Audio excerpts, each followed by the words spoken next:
Hello, English learners, and welcome. I'm your host, Paul. How are you doing today? I'm doing well, thank you.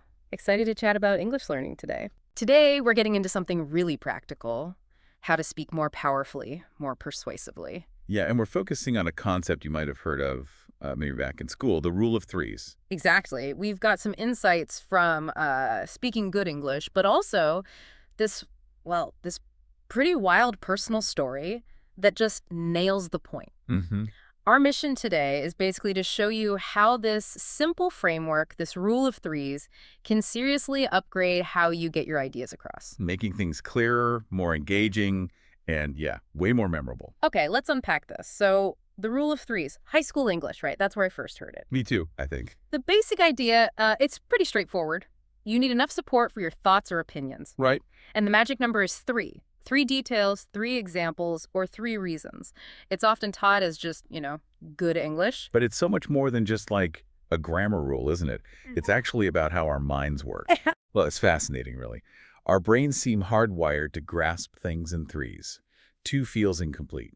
4 or more. It gets a bit much. Information overload. Exactly. 3 just hits this cognitive sweet spot.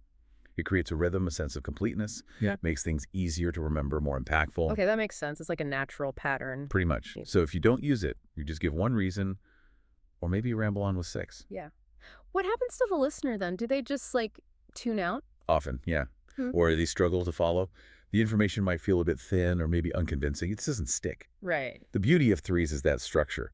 It gives just enough support for the idea to land properly. Got it.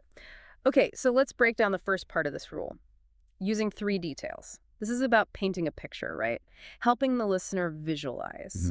Making it vivid. Okay, imagine someone asks, what's your favorite food? Right. You could just say, my favorite food is sushi, period. Simple enough. But it's not very engaging, is it? So applying the rule, maybe something like, my favorite food is sushi. Detail 1.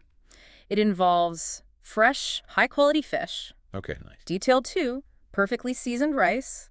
And detail 3, maybe, an artful presentation on the plate that makes it visually delicious. Ah, see?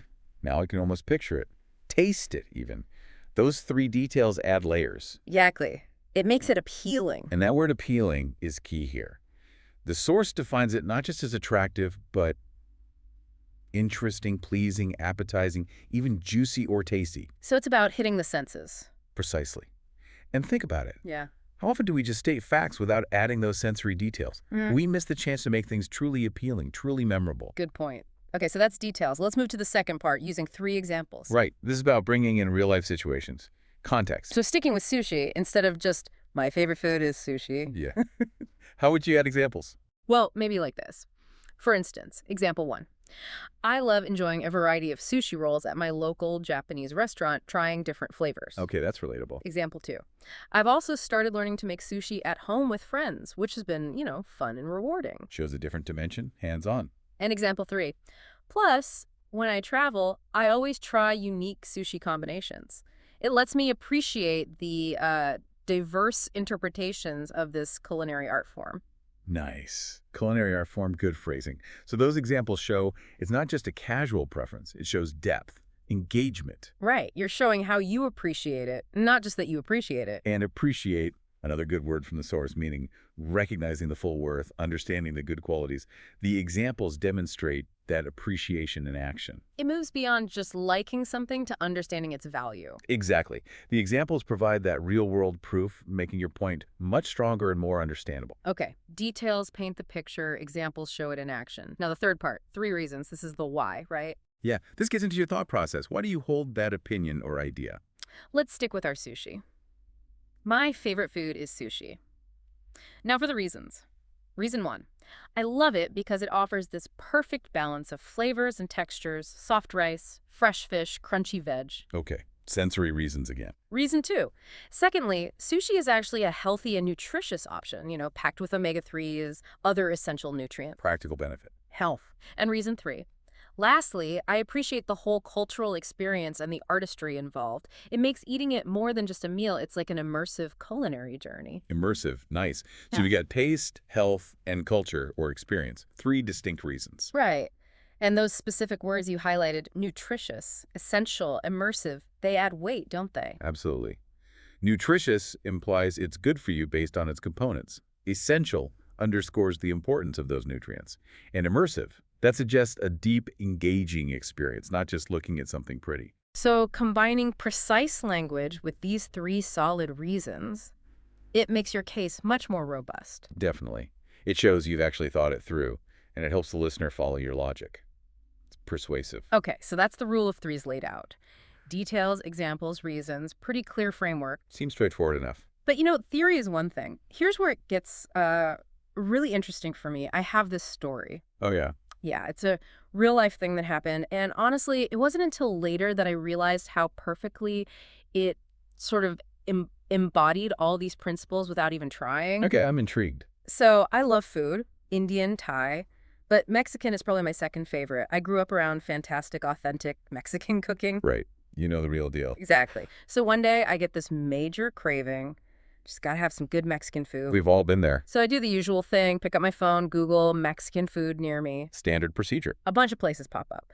But one just jumps out. It had like over 1,000 reviews, and the average rating was 4.5 stars or higher. Wow, 1,000 reviews at 4.5 plus. That's really something. Insane, right? I thought, okay, this place has got to be incredible. Gold mine. Totally. What was it called? Well, that's the thing. I looked closer at the pictures, and I'm like, wait a second. Is this a gas station? A gas station restaurant. Yeah. With those reviews. A gas station on one side, pumps, the little convenience store bit.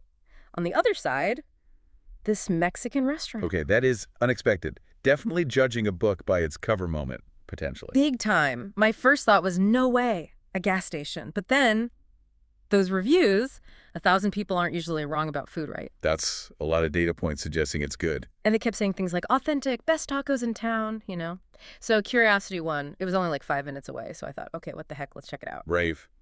So you went. I did. I pulled up, and sure enough, there it is. Gas station. Restaurant door on the left.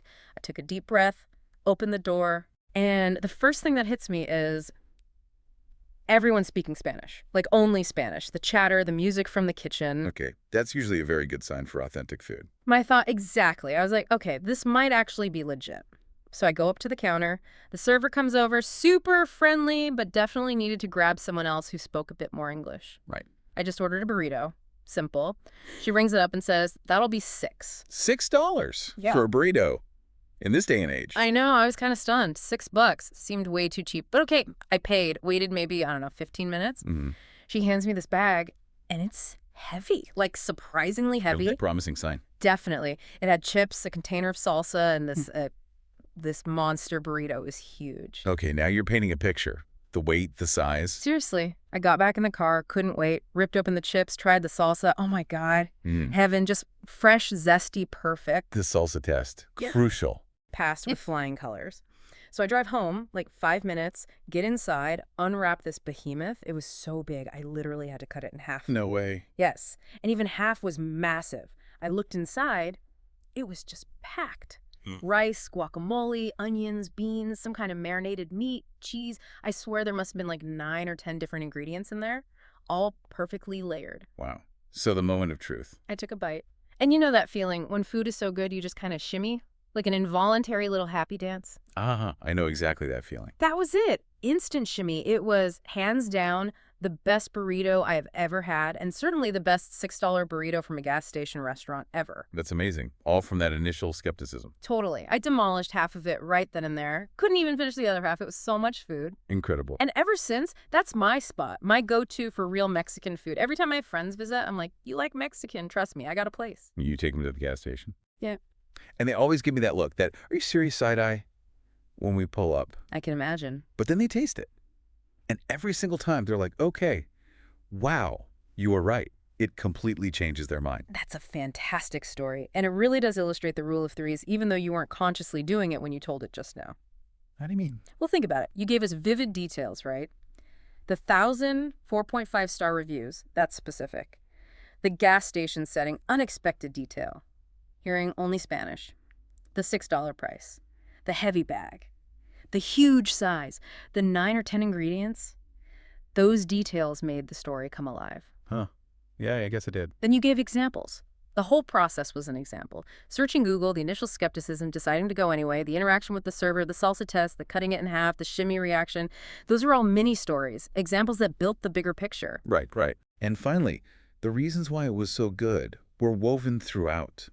The authenticity implied by the language and the setting, the incredible value for money, the sheer amount of food, the complexity, and, obviously, the amazing taste described by your reaction, detail, example, reason they were all there, naturally. Wow, I never thought about it like that. It just happened. And that's often the case with powerful storytelling, isn't it? When you really connect with something, when you understand its different facets, the details, how it plays out in reality, why it matters, those elements tend to emerge naturally. It shows the rule of threes isn't just a formula. It reflects how we naturally structure compelling narratives. So, okay, wrapping this up. What does all this mean for you listening right now? This rule of threes, the sushi examples, this surprisingly delicious gas station burrito story. Yeah. How does it apply day to day? Well, I think the big takeaway is that the rule of threes isn't just some stuffy rule for, speaking good English in a formal paper. It's a really practical tool. For everyday conversations, too. Absolutely. It's for clarity. It's for persuasion. It's for making any message actually land and stick with people. It helps you explain not just what you think, but why you think it and how it looks in the real world. Like showing the full picture. Exactly. Yeah. And connecting back to your story, the sort of moral was don't judge a book by its cover, Huh. right? Look beyond the surface. Yeah, you never know what you'll find. And the rule of three is kind of encourages the same thing in communication. Don't just give the headline statement. Go deeper. Provide the details, the examples, the reasons. Explore it fully.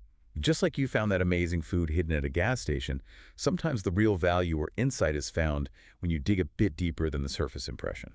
That makes a lot of sense, looking beyond the obvious. Which actually raises an interesting question. We talked about speaking, but where else might this principle of threes be useful? In design, problem solving, how we structure arguments. Interesting angle. Well, that seems like a good place to leave it for today. We really hope this deep dive into the rule of threes from, the theory and the sushi examples right through to that unforgettable gas station burrito has given you some fresh ideas about communicating effectively. And maybe something to chew on. How could applying this idea of threes not just when you speak, but maybe when you listen, or when you're thinking critically about information, how could that help you uncover unexpected insights?